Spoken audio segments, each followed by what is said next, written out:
எல்லோருக்கும் வீட்டில் ஃபங்க்ஷன் ஏதாவது ஃபெஸ்டிவல்னாலே எல்லாருக்கும் ஞாபகம் வருது பாயசம் தான். என்னோடய ஸ்டைலில் ஒரு பருப்பு பாயசம் ரொம்ப டேஸ்ட்டாக இருக்கும். ரொம்ப குயிக்காக பண்ணலாமா?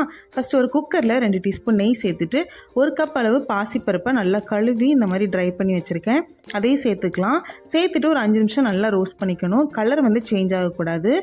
நல்லா ஒரு வாசனை வரும். அடுத்து ஒரு 3 கப் அளவு தண்ணி ஊற்றி நல்லா கொதிச்சதுக்கு அப்புறமா நம்ம மூடி போட்டு ஒரு 3 விசில் வச்சு எடுத்துட்டோன்னா நல்லாவே குக் ஆகிடும். இந்த பக்கம் ஒரு பாத்திரத்தில் ஒரு 1.5 2 கப் அளவு வெல்லம் சேர்த்துக்கலாம். உங்களுக்கு இனிப்பு தகுந்த மாதிரி சேர்த்துக்கோங்க. கொஞ்சமாக தண்ணி சேர்த்து நல்லா கரைச்சி ஸ்ட்ரெயின் பண்ணி தனியாக எடுத்து வச்சுக்கணும். அடுத்து பருப்பு வெந்ததுக்கு அப்புறமா இந்த மாதிரி ஒரு கரண்டி வச்சு நல்லா அதை கடைஞ்சி விட்டுக்கணும். அப்போ தான் டேஸ்ட் நல்லாயிருக்கும். அடுத்து ஒரு 1/4 கப் அளவு ஜவ்வரிசியை நான் வேக வச்சு சேர்த்துருக்கேன். அதையும் நல்லா கலந்துட்டு நம்ம கரைச்சி வச்சுருக்கோம் இல்லையா வெள்ளை தண்ணி, அதையும் சேர்த்துக்கலாம். சேர்த்துட்டு ஒரு 10 நிமிஷமாவது நல்லா கொதிக்கணும். பருப்பு வெல்லம் எல்லாமே சேர்ந்து கலந்து வரணும். நல்லா கொதிச்சதுக்கு அப்புறமா 2வது தேங்காய் பால் சேர்த்துக்கணும். சேர்த்துட்டு அதுவும் ஒரு 10 நிமிஷம் நல்லா கொதிக்கணும்.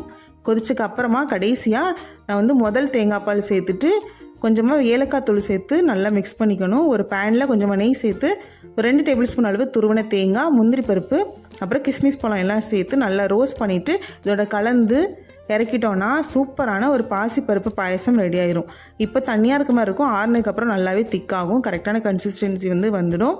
ரொம்ப டேஸ்ட்டாக இருக்கும். குழந்தைங்க விரும்பி சாப்பிடுவாங்க. கண்டிப்பாக ட்ரை பண்ணி பாருங்கள். இந்த வீடியோ பிடிச்சிருந்தா லைக் பண்ணுங்கள், ஷேர் பண்ணுங்கள். தேங்க்யூ.